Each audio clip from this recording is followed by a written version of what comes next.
c'est une simple inconnue, Harry maman jusqu'à ce que la fiancée de mon frère google mon nom et qu'elle voit que mes livres s'étaient vendus à plus de 2,3 millions d'exemplaires. Alors maman s'est levée au mariage et a dit qu'elle était ma plus grande fan. Mon nom est Athené Dubois, 32 ans, né et élevé dans une petite ville de province près de Lyon, là où la réputation de votre famille compte plus que la vérité. Chez nous, tout tournait autour de mon frère, Sébastien Dubois, et j'étais juste une ombre effacée derrière les portraits de famille, toujours coupés juste assez pour me laisser dehors. Sébastien a 3 ans de plus que moi et depuis la maternelle, ma mère l'appelait l'héritier de la famille. Une fois, il a gagné une médaille de bronze à un concours de dictée à l'école, et ma mère a fait imprimer sa photo sur les cartes de vœux du Nouvel An pour tous les voisins. Et quand j'ai gagné la première place à un concours d'essai à l'échelle régionale en 8e année, elle a dit exactement 6 mots, c'est bien, mais ne sois pas trop sûr de toi. Mon père, François, était un homme tranquille, un cadre intermédiaire dans une entreprise de bâtiment. Ce n'était pas une mauvaise personne, juste quelqu'un qui choisissait la paix. Quand maman parlait, il hochait la tête, quand Sébastien avait besoin de quelque chose, il bougeait. Et moi? J'ai appris à tout faire toute seule, car personne n'avait jamais le temps de regarder dans ma direction, pas même un instant. Je me souviens encore du jour où j'avais 10 ans. J'avais passé 3 semaines à dessiner un paysage pour participer au concours d'art pour enfants du département. Quand j'ai reçu la lettre disant que j'avais gagné la première place et remporté une bourse d'été à l'École supérieure des arts d'Avignon, je suis rentré en courant, le cœur battant comme un tambour. J'ai tendu la lettre à ma mère. Elle l'a regardée pendant environ 5 secondes, puis l'a posée sur le comptoir de la cuisine sans un mot.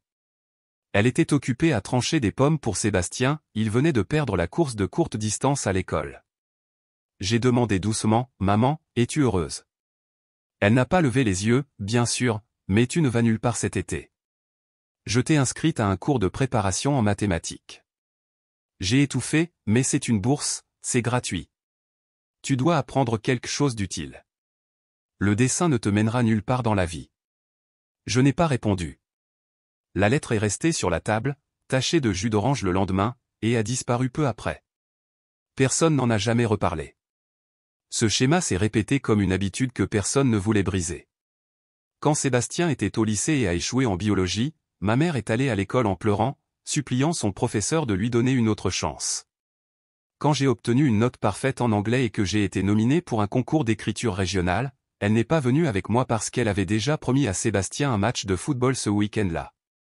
Notre maison n'était jamais à court de bruit, maman se vantant auprès des voisins de son fils, papa demandant si Sébastien avait faim après l'entraînement, et moi. Je pouvais aller à l'école, rentrer à la maison, m'enfermer dans ma chambre toute la journée, et personne ne s'en rendrait compte. Une fois, j'ai fait semblant de m'évanouir dans la salle de bain juste pour voir si quelqu'un s'en soucierait.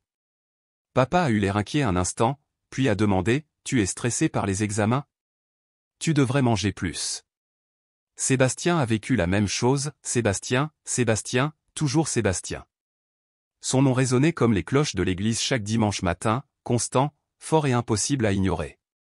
J'ai tout essayé pour gagner de la reconnaissance, écrire pour le journal de l'école, gagner des prix littéraires, faire du bénévolat pendant les étés. Mais chaque fois que je prenais la parole, ma mère ramenait la conversation à Sébastien. « Sébastien vient d'être invité à une visite privée d'université avec l'équipe de football, et toi ?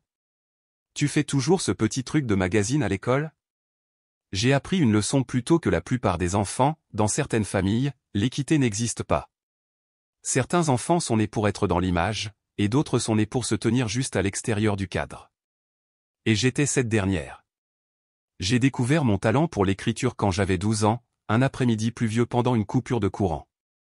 Je me suis assise tranquillement près de la fenêtre et j'ai écrit une courte histoire en utilisant l'un des stylos à liste de courses bon marché de maman.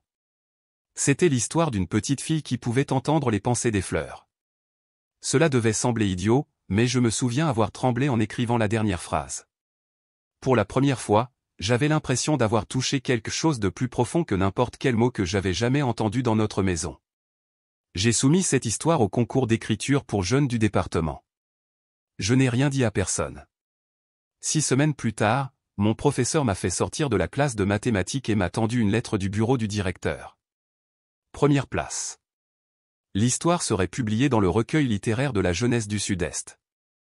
Ils m'ont même invité à prendre la parole lors de l'événement à Avignon. J'ai apporté la lettre dans la cuisine où maman vérifiait ses emails. Maman, j'ai été choisie pour parler à Avignon. Il couvre toutes les dépenses. Elle a levé les sourcils sans quitter l'écran des yeux. Quelle sottise d'écriture! J'ai une réunion avec le club de soutien du football de Sébastien ce week-end-là. Personne n'a le temps de t'emmener à une chose si ridicule. Je peux y aller toute seule. Ils ont organisé un bus scolaire pour les participants. Elle s'est arrêtée, m'a regardé comme si j'avais demandé à ramer jusqu'en Alaska. Toute seule? Pour qui te prends-tu? Une gamine qui ne peut même pas s'occuper d'elle-même, et tu parles de représenter quelque chose? Tous ces gosses qui écrivent vivent juste dans un monde de rêve. Tu ne peux pas payer les factures avec de la poésie. Je n'ai pas répondu. J'ai juste plié la lettre et l'ai glissée sous mon lit dans une boîte à chaussures où je gardais 3 manuscrits écrits à la main que personne n'avait jamais vus. Tout au long du lycée, j'ai continué à écrire. Non pas parce que quelqu'un m'y encourageait, mais parce que je ne pouvais pas m'arrêter. J'ai écrit sur des gens que personne n'écoutait, des familles sans rire, des tables de dîner où le silence était plus salé que la soupe. Chaque fois que je recevais une lettre d'acceptation ou une invitation à une conférence, je la cachais comme un secret précieux. Pendant ce temps, maman a acheté à Sébastien un tout nouvel appareil photo réflexe numérique pour filmer des vlogs sportifs, un hobby qu'il a abandonné après 3 mois. J'ai emprunté le vieil ordinateur de grand-père pour taper mes manuscrits pour un petit éditeur étudiant. La machine était si lente qu'il fallait 1 minute entière pour sauvegarder un fichier, mais je l'adorais. C'était la seule chose dans la maison qui ne me jugeait jamais. L'été de mes 17 ans, j'ai secrètement postulé à un atelier d'écriture créative à l'Université Lumière à Lyon. J'ai dû écrire un essai pour la bourse, soumettre 3 échantillons de mon travail et falsifier une recommandation de professeur, car maman refusait de signer la demande. J'ai été accepté avec une bourse complète. Quand j'ai annoncé la nouvelle à mes parents, papa a seulement demandé « Et quand feras-tu » ? Devenir écrivain. Les écrivains n'ont pas d'assurance maladie. J'ai répondu doucement, certaines personnes vivent toujours de l'écriture. Maman a claqué sa tasse de café sur la table. Écris tout ce que tu veux, mais ne t'attends pas à ce que nous payions tes études juste pour que tu puisses courir après des fantaisies. Cette famille ne finance pas les rêves éveillés. J'ai hoché la tête, mais j'y suis allé quand même. Grâce à la bourse complète et à l'argent que j'avais économisé en corrigeant les essais d'autres étudiants, j'ai fait le voyage. Cela m'a changé. Pour la première fois, je me suis assise parmi des gens qui parlaient la même langue d'idées, d'émotions et de rêves, sans filtre. Un professeur m'a appelé un prodige linguistique. Une petite presse du département m'a proposé de publier mon recueil de nouvelles. J'ai refusé. Je n'étais pas prête à ce que le monde touche ce qui faisait encore mal. À mon retour à la maison, maman n'a rien demandé. Elle était occupée à planifier la fête de célébration de Sébastien. Il venait d'obtenir une bourse pour le programme de gestion sportive de l'Université Lumière, même s'il avait échoué en statistique 3 fois. Elle a préparé des gâteaux, réservé des photographes et accroché des banderoles. J'ai tranquillement emballé mes livres, nettoyé ma chambre et préparé mon départ. J'ai choisi une université à Paris, la plus loin que je pouvais aller. J'ai étudié la littérature et l'édition. Je n'ai pas demandé d'argent. Je n'ai pas demandé de soutien. Je n'ai pas dit au revoir, car je savais au fond de moi que personne ne sentirait mon absence. Je suis arrivé à Paris un matin doux étouffant, avec exactement 2 valises, un sac à dos et un sentiment de moi-même qui avait été déformé au-delà de toute reconnaissance par ma famille. L'appartement que j'ai loué était un loft d'Aix-en Grave-Peine 40 mètres carrés à Belleville, murs écaillés, plancher de bois grinçant et rats de la taille de chat courant dans le couloir chaque nuit. Mais pour moi, c'était le paradis, car personne ici ne m'appelait « cette fille qui écrit des sottises ». Je travaillais et étudiais le jour au barista dans un café au coin du boulevard Saint-Germain, la nuit assistante éditoriale non rémunérée pour un jeune éditeur indépendant. Le sommeil était un luxe, mais pour la première fois de ma vie, je me sentais vivante, non pas pour plaire à qui que ce soit, mais pour atteindre quelque chose en quoi je croyais vraiment. Quelques mois plus tard, j'ai appelé à la maison pour annoncer que j'avais été accepté pour un stage chez Papier et Os, une revue littéraire de longue date qui avait publié de nombreux auteurs renommés. Ma mère a répondu avec dédain, « Une revue ? Ça paye ?» J'ai dit, « Non, mais c'est une opportunité rare. » Elle a ricané au téléphone, « Voilà, tu déménages à Paris juste pour travailler gratuitement et vivre de nouilles instantanées. Je te l'avais dit, l'écriture est romantique mais ça ne paye pas les factures. Attends un peu, tu reviendras en rampant dans 6 mois. » Papa n'a pas dit grand-chose. Il a demandé tranquillement si j'avais besoin d'argent. Quand j'ai dit que j'allais bien, il a hoché la tête et a raccroché. Je ne savais pas s'il me croyait, mais j'étais sûr que maman non. Ils ont dit aux parents que je faisais quelque chose avec des papiers à Paris, comme si j'étais une secrétaire intérimaire quelque part près du quartier chinois. Sur la carte de Noël de la famille cette année-là, mon nom n'était pas mentionné. Il y avait seulement Sébastien, dans un nouveau costume, diplômé avec mention en gestion sportive de l'Université Lumière, avec la légende, si fier des réalisations de Sébastien. Et moi? J'ai publié mon premier texte dans Papier et Os la veille de Noël cette année-là. Une courte histoire intitulée « Le sous-sol sans fenêtre », sur une fille vivant dans une famille où personne ne prononçait son nom, personne ne l'entendait, même si elle vivait parmi eux. En 3 semaines, le texte était partagé sur les forums littéraires. Mais dans notre ville de province, ma mère a juste demandé au téléphone « C'est quoi, cette histoire de sous-sol ? Qui lit des choses déprimantes comme ça ? Tu devrais trouver un vrai travail, déjà. » Ils n'ont pas répondu. Je suis restée silencieuse, comme je l'avais fait des milliers de fois auparavant. À 28 ans, j'ai publié mon premier livre, un recueil de nouvelles, fragments de personnes oubliées ou négligées au sein de leur propre famille. La revue littéraire de Paris l'a qualifié de « hantant et percutant ». J'ai reçu une invitation à prendre la parole à une conférence de jeunes auteurs à Montréal. Mais quand j'ai appelé à la maison pour annoncer la nouvelle, maman a dit une seule phrase, « Arrête de t'agiter pour des choses si stupides. Sébastien va se fiancer. Peux-tu rentrer à temps ? » Je ne suis pas allé. J'ai envoyé un cadeau, une peinture originale d'un artiste avec qui j'avais collaboré une fois, pour Sébastien et sa fiancée. Papa a appelé et a demandé, « C'est toi qui as peint ça ? » J'ai dit non. Il a ri, encore pire. Tu as dépensé de l'argent pour quelque chose qui va prendre la poussière sur le mur. Puis, silence. Je suis désolé de réaliser que pour eux, peu importe ce que j'accomplissais, je serai toujours cette fille qui écrit des choses qui ne rapportent pas d'argent. Chaque succès était attribué à la chance ou, pire, à l'obstination. Ma tante Claire, la sœur cadette de maman, m'a envoyé un texto en privé une fois, « J'ai lu ton texte dans le magazine du mois dernier. Je n'ai pas dit à ta mère, elle ne s'en soucierait pas. Mais je voulais que tu saches que c'était beau et vrai. » J'ai relu ce message encore et encore pendant une semaine. Paris m'a donné des opportunités, mais cela n'a pas effacé l'espace vide à l'intérieur. Je mangeais toujours seul, je m'arrêtais encore devant les vitrines en pensant, j'aimerais que maman m'ait appelé doué, juste une fois. Puis un jour, j'ai reçu un email d'un producteur de films indépendants. Ils voulaient acheter les droits du « Sous-sol sans fenêtre ». Ils ont dit que cela leur rappelait leur propre enfance et qu'ils pensaient que le public devait voir cela. J'ai dit oui. Et pour la première fois, j'ai pensé que peut-être je n'avais pas besoin de la reconnaissance de ma famille pour exister. Mais au fond, je souhaitais toujours qu'un jour, juste une fois, ma mère recherche mon nom sur Google, non par doute, mais pour enfin comprendre. Je n'ai jamais été un échec. J'ai juste réussi d'une manière qu'elle n'avait jamais imaginée. J'ai commencé à vivre de vie. L'une en tant qu'Athenée Dubois sur la rue des Francs-Bourgeois, au cœur du Marais, où l'on parlait de moi dans les panels littéraires, où j'étais invité à parler dans de prestigieuses universités, comme Paris-Sorbonne, et où l'on murmurait dans les cercles de l'édition que j'étais l'écrivaine qui avait donné une voix au silence en France. Et l'autre, Athenée, la fille avec un travail que personne ne comprend, de notre ville de province, toujours appelée la fille la plus têtue de la famille Dubois par ma mère, toujours assise au coin le plus éloigné de la table, à côté du vase de fleurs artificielles, quand je rentrais à la maison.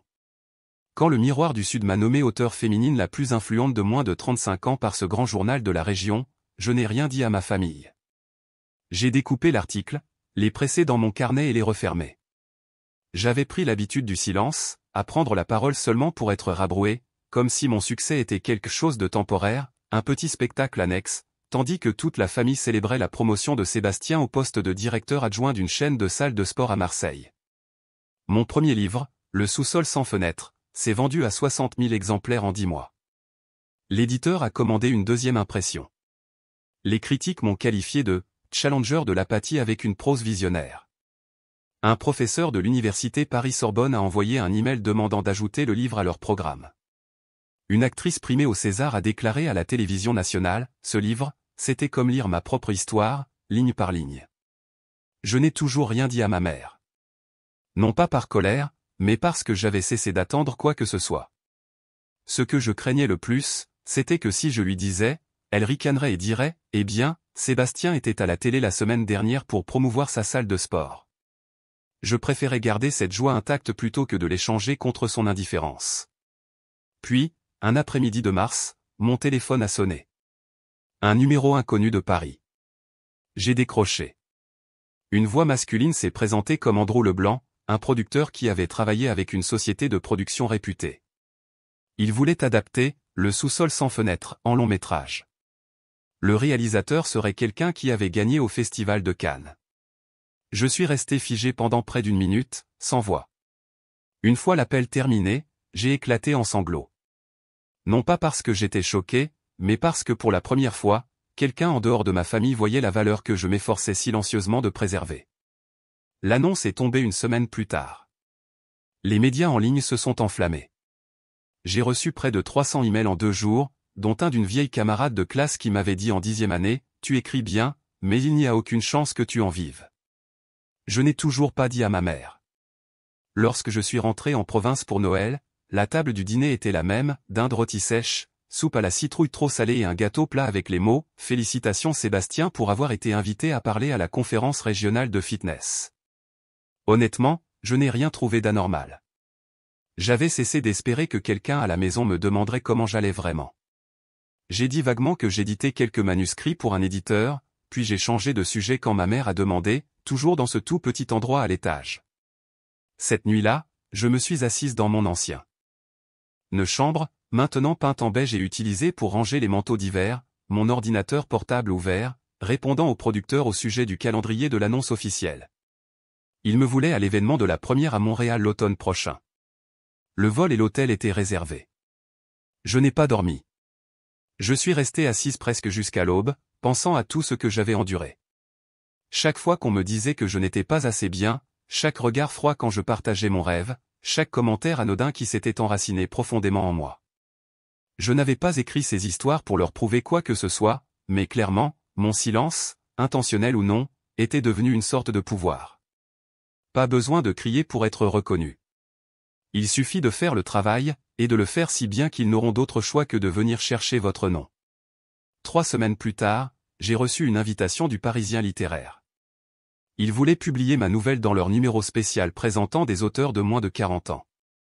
J'ai signé le contrat en moins de 15 minutes. Je n'ai pas appelé à la maison. J'ai gardé tout cela pour moi. Je me souviens encore de ce moment aussi vivement que s'il s'était passé hier soir. Le dîner de fiançailles de Sébastien a eu lieu dans un restaurant de style vintage au centre-ville, autrefois une vieille gare rénovée, avec des lustres suspendus au haut plafond en bois, des nappes blanches impeccables et des verres à vin en cristal scintillant à la lumière des bougies. Ma mère, Hélène Dubois, est arrivée dans une robe bordeaux foncé, les cheveux relevés en chignon haut, sa bouche étirée en un sourire social constant. Elle versait du vin à chaque invité comme si elle était le personnage principal, pas son fils ni sa fiancée. Je me suis assise à une table d'appoint près de la fenêtre, juste à côté du poste de service des vins. Typique. Toujours à Tenay, celle qui fait des choses avec des livres à Paris. Assez familière pour être invitée, pas assez importante pour s'asseoir près du centre. Chloé, la fiancée de Sébastien, a été la seule à me mettre à l'aise. Elle avait étudié les sciences humaines à l'Université de Caroline du Nord et travaillait maintenant comme consultante en stratégie de marque à Atlanta. Intelligente, chaleureuse et semblant sincèrement intéressée à me connaître au-delà du simple fait d'être la petite sœur de Sébastien. Quand le plat principal a été servi, la conversation a rempli la pièce. Ma mère parlait sans fin des plans du mariage. Sébastien vient d'être nominé jeune leader de l'année, Chloé est une fille chanceuse, a-t-elle dit à toute la table, riant comme si elle animait une émission de télévision en direct. Chloé s'est tournée vers moi, inclinant légèrement la tête, « Tenay, j'ai entendu dire que tu vis à Paris, n'est-ce pas? Où travailles-tu? Sébastien a juste dit que tu étais dans l'édition. » J'avais juste ouvert la bouche quand ma mère m'a coupé, tenant son verre de vin. Elle fait quelque chose avec des livres. Un petit magazine que personne ne lit. Rien d'important. J'ai gelé. Juste là. Sa voix a résonné dans ma tête. Rien d'important. Dans une pièce pleine de gens portant un toast à Sébastien, le même Sébastien qui, autrefois, ne pouvait pas faire la différence entre UTS et hits. J'étais enfermé dans le rôle de celle qui fait des choses dont personne ne se soucie. J'ai posé mon couteau et ma fourchette, sur le point de dire quelque chose, quand Chloé s'est penchée légèrement sous la table. Je l'ai vue prendre son téléphone, faire défiler rapidement. Son visage souriant est passé à la confusion, puis à la stupéfaction. Elle m'a regardé, puis a regardé à nouveau l'écran. Une seconde plus tard, elle a légèrement repoussé sa chaise, sa voix pas forte, mais assez claire pour être entendue de la table principale. Attendez. Attenez Dubois. Silence. Chaque tête s'est tournée vers moi. C'est bien Attenez Dubois, l'auteur du Sous-sol sans fenêtre, n'est-ce pas? Celle qui vient de signer un accord pour un film avec une société de production parisienne? Toute la table est tombée silencieuse. Je pouvais sentir chaque tête se tourner, chaque regard posé sur moi. Sébastien a froncé les sourcils. Mon père a levé les yeux de son assiette. Ma mère s'est figée, comme si le sang s'était retiré de son visage. Chloé a brandi son téléphone, l'orientant vers Sébastien. Tu n'as dit à personne que ta sœur était si connue? J'ai lu ce livre dans un groupe de lecture à l'université. Nous avons analysé sa prose pendant plusieurs séances. Sébastien m'a regardé, les yeux écarquillés. Attenez, c'est vrai? J'ai hoché la tête, lentement, doucement. Ma mère a arraché le téléphone des mains de Chloé. Elle a fixé l'écran. Je pouvais voir clairement la couverture du livre. L'article du Parisien littéraire. Le titre, La voix du silence, Attenez Dubois et les vies que nous oublions. Elle a forcé un sourire. Ça doit être quelqu'un qui a le même nom. Pas du tout. Ce n'est pas une coïncidence, a répondu Chloé, sa voix douce mais ferme. C'est sa photo dans l'interview. Et il y a même une vidéo où elle reçoit le prix Goncourt des lycéens. Sébastien avait l'air perdu. Mon père me regardait comme s'il voyait sa fille sans l'étiquette, celle qui écrit, pour la première fois. J'ai regardé ma mère. Elle a posé le téléphone sur la table, sa main légèrement tremblante. Puis elle a dit, d'un ton que j'avais entendu 1000 fois auparavant, mais qui sonnait maintenant étrangement creux, si c'est vraiment toi, pourquoi ne m'as-tu pas dit? Pourquoi cacher ça à la famille? J'ai serré les mains sur mes genoux, rencontrant son regard en silence. Chloé a murmuré, peut-être parce que personne n'a jamais demandé. L'air dans la pièce s'est épaissi, comme si quelqu'un avait scellé toutes les sorties. Tout semblait se figer, même le bruit des couverts sur les assiettes a disparu. Seuls les yeux de ma mère restaient fixés sur moi, son visage tendu comme une corde de violon portée à sa limite. Je l'ai regardé droit dans les yeux, ne fuyant plus rien. Ce n'est pas que je ne l'ai pas mentionné, maman. C'est que tu n'as jamais écouté. Mon père s'est raclé la gorge, comme s'il allait intervenir, mais j'ai continué. Chaque mot tombait comme une coupure, tranchante mais sans colère. La colère était passée depuis longtemps. Seuls les souvenirs restaient. Quand j'avais 12 ans, j'ai gagné la première place au concours d'écriture du département. J'ai apporté le certificat à la maison, je l'ai posé sur la table de la cuisine. Tu l'as balayé et tu as dit que tu devais emmener Sébastien à l'entraînement de football le lendemain matin. Mon père a froncé les sourcils. Peut-être qu'il ne s'en souvenait pas. Peut-être qu'il n'avait même jamais su. L'été de la 10e année, j'ai postulé à l'atelier d'écriture de l'Université Lumière, bourse complète. Tu m'as interdit d'y aller, disant que je devais me concentrer sur les mathématiques si je voulais suivre les traces de Sébastien. Elle est restée silencieuse, sa main serrant son verre de vin plus fort, ses ongles s'enfonçant dans le pied comme si elle pouvait l'écraser. J'ai envoyé mon premier manuscrit à une petite presse. Ils ont accepté de le publier. Tu as appelé ça une perte de temps. Quand j'ai été publié dans Papier et Os, j'ai appelé à la maison. Tu as raccroché et m'as dit de revenir à la réalité. Je me suis tourné vers mon père. Papa, tu te souviens quand j'ai envoyé 2 exemplaires de mon livre à la maison avec une carte écrite à la main? C'était avant Noël, il y a 3 ans. Il a cligné des yeux plusieurs fois, puis a lentement secoué la tête. Maman a dit, probablement des bêtises. Je l'ai laissé dans le salon pendant 3 semaines, puis je l'ai fourré dans une boîte sous l'escalier. Je suis rentré à la maison et j'ai trouvé le colis toujours scellé, étiquette d'expédition et tout. Le silence a enveloppé la table du dîner. Sébastien me regardait avec un mélange de surprise et de confusion dans les yeux. Tu disais que tu aimais écrire, mais je ne pensais pas que tu étais si sérieuse. J'ai esquissé un léger sourire narquois. Tu n'as jamais demandé. Il a baissé les yeux, les mains crispées en poing. Tout le monde disait toujours que j'étais le centre, la fierté de la famille Dubois.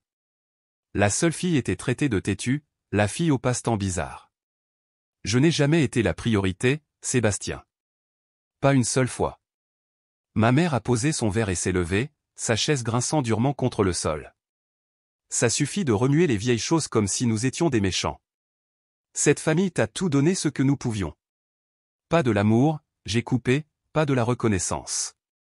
Tu ne m'as jamais vu comme une personne de réelle valeur. Pour toi, j'étais une erreur à corriger.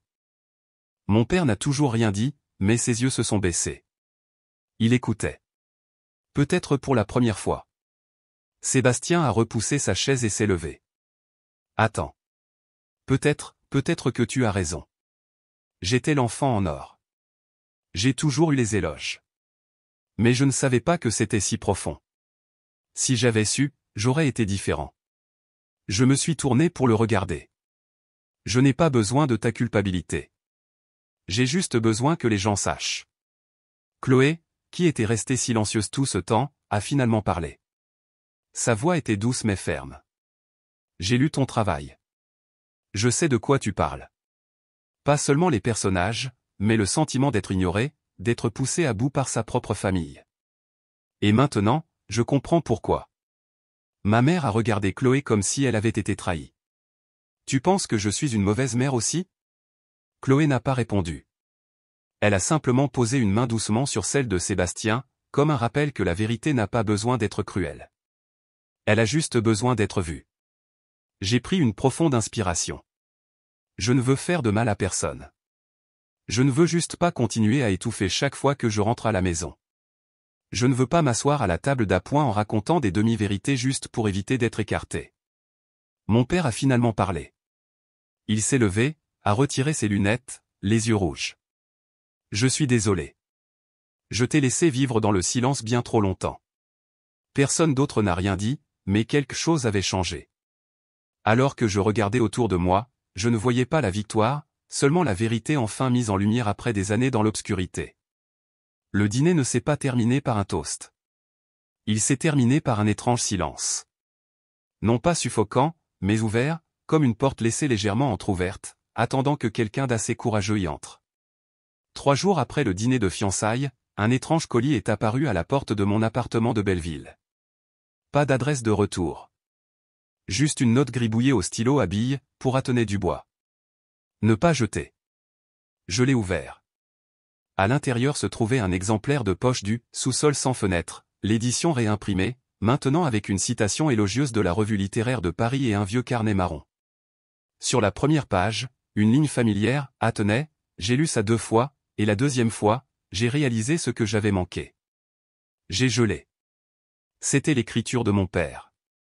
Je suis désolé de ne pas avoir écouté. Non pas parce que je ne t'aimais pas, mais parce que j'étais trop habitué à la paix et que j'ai oublié que parfois, la paix n'est qu'un silence toxique. Je promets de lire tout ce que tu écris. Même les parties qui font mal. Je me suis assise par terre dans mon salon, serrant le carnet contre ma poitrine comme une armure, des larmes coulant sans raison précise. Comment expliquer ce sentiment de quelqu'un qui lit enfin, non seulement vos mots, mais les blessures qu'il porte? Moins d'1 semaine plus tard, Sébastien a appelé. Toi et Chloé, on aimerait te demander une faveur pour le mariage. J'ai hésité. C'est quoi? Il a marqué une pause. Est-ce que tu lirais quelque chose à la cérémonie? Juste un court passage. Quelque chose que tu as écrit sur la famille ou le pardon. On pense que ça aurait du sens. Je n'ai pas répondu tout de suite. L'invitation m'a prise par surprise, douce et étrangement tendre. Finalement, j'ai dit, si maman est d'accord. Sébastien a expiré, s'attendant clairement à la question. Elle est toujours tendue, mais papa lui parle.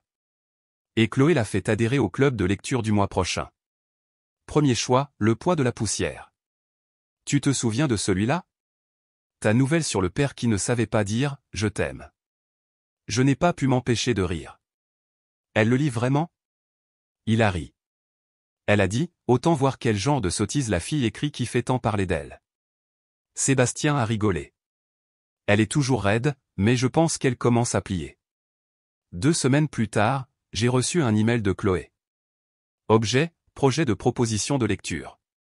En pièce jointe se trouvait le plan du mariage.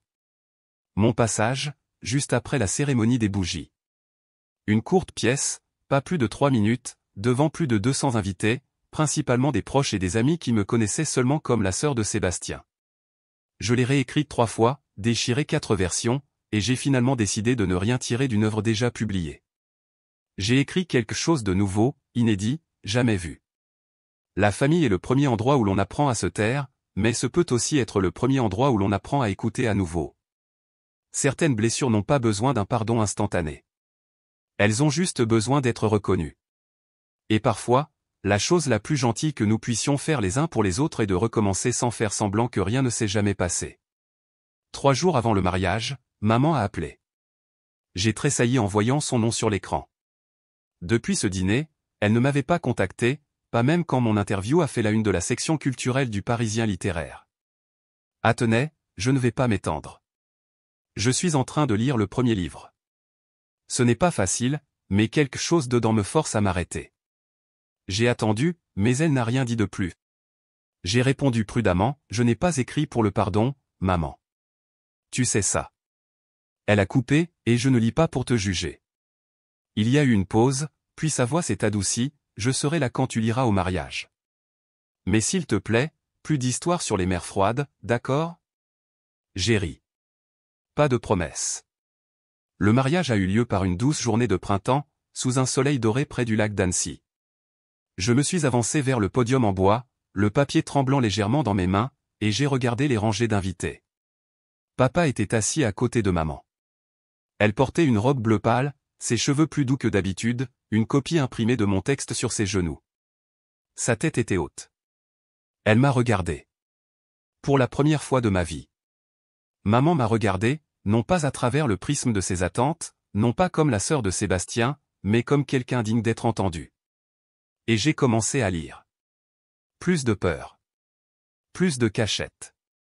Cette fois, ma voix a résonné claire, non pas parce que j'avais besoin d'être accepté, mais parce que je m'étais accepté moi-même depuis longtemps.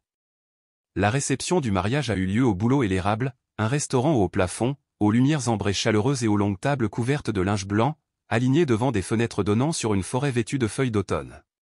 Contrairement au rassemblement passé, je n'étais pas assise près du mur ou à côté du poste de service.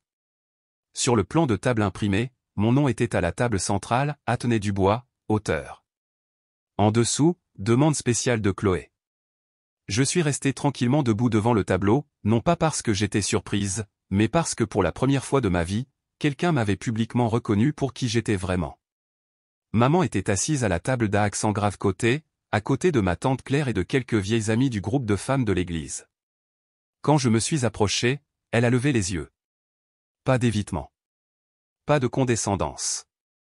Elle a incliné légèrement la tête, a poussé le siège à côté d'elle et a dit, juste assez fort pour que je l'entende, tu devrais t'asseoir ici. Près de la famille. Papa a hoché la tête et m'a versé un verre de vin blanc. Notre Athenée est la star aujourd'hui, a-t-il souri, ses yeux brillants d'une fierté tranquille que je n'avais jamais vue en 32 ans. Avant que je ne puisse répondre, tante Claire, qui avait toujours été la plus distante envers moi, s'est penchée, c'est toi qui as vraiment écrit, le sous-sol sans fenêtre. Mon ami du club de lecture a dit que c'était brillant. Cette fille dans l'histoire lui a rappelé quelqu'un. Le commentaire a fait marquer une pause à ma mère, mais au lieu de se raidir ou de changer de sujet, elle a souri. Pas tout à fait à l'aise, mais sans nier. L'inspiration, a-t-elle dit, remuant doucement sa limonade. Ma fille a eu une imagination débordante depuis qu'elle est petite. Pour la première fois, elle m'a appelé « ma fille » sans soupir ni regard las. Juste cela, simple et sans défense. Et à ce moment-là, j'ai su que les vieux murs commençaient à se fissurer, pièce par pièce. Après le dîner, Sébastien et Chloé ont chacun remercié les invités. Puis Sébastien s'est tourné vers moi, microphone en main, et nous voulons remercier tout spécialement Athenée Dubois, ma sœur, dont je ne suis pas seulement fier de faire partie de la famille, mais aussi l'une des écrivaines les plus puissantes que j'ai jamais lues. La salle a éclaté en applaudissements. Chloé s'est levée et a ajouté, et si vous n'avez pas encore lu l'œuvre d'Athenée, préparez-vous. Ce qu'elle écrit va remuer toutes les cicatrices que vous pensiez avoir enterrées. Je n'avais pas l'habitude des applaudissements, mais cette fois, je n'ai pas voulu disparaître. J'ai levé la tête, souri et fait une petite révérence. Non par formalité, mais par une réelle gratitude sincère. Puis quelque chose à laquelle je ne m'attendais pas est arrivé. Ma mère s'est avancée lentement sur la scène, sans note, sans introduction. Elle a pris le microphone et m'a regardé directement. En tant que mère d'Athenais, j'aimerais dire quelques mots. La salle est tombée silencieuse. Pour être honnête, je n'ai pas compris ma fille. Je pensais que l'écriture était une phase passagère. Je pensais que si personne dans notre famille ne l'avait jamais fait, ça ne pouvait pas être quelque chose qui valait la peine d'être poursuivi. Elle s'est arrêtée, déglutissant difficilement. Mais j'ai lu son travail. Et j'ai pleuré. Non pas par colère, mais parce que je me suis vu sur chaque page. J'ai gelé. Tout autour de moi s'est brouillé. Tu n'as pas besoin que je m'excuse, mais je vais le dire quand même. J'ai eu tort. De ne pas te voir plus tôt. Et si je pouvais revenir en arrière, je serais la première en ligne pour une copie signée. Les applaudissements ont éclaté, et à ce moment-là, je ne me sentais plus comme une ombre. J'étais Athenais Dubois, vu, non pas pour mes réalisations, mais parce qu'enfin, il me voyait vraiment. Après la fête, papa m'a raccompagné jusqu'à ma voiture. Juste avant que je ne monte, il a posé une main sur mon épaule. Je suis en train de lire Le poids de la poussière. Seulement au chapitre 4, mais le chapitre 2 m'a empêché de dormir toute la nuit.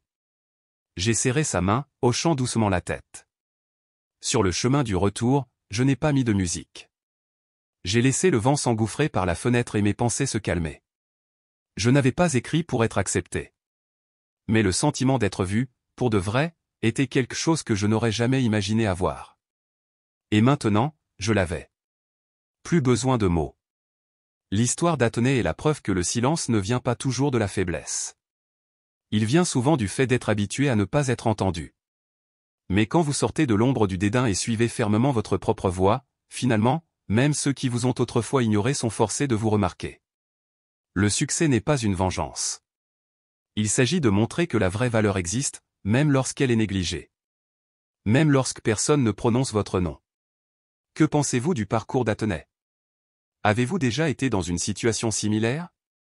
Partagez vos réflexions ci-dessous.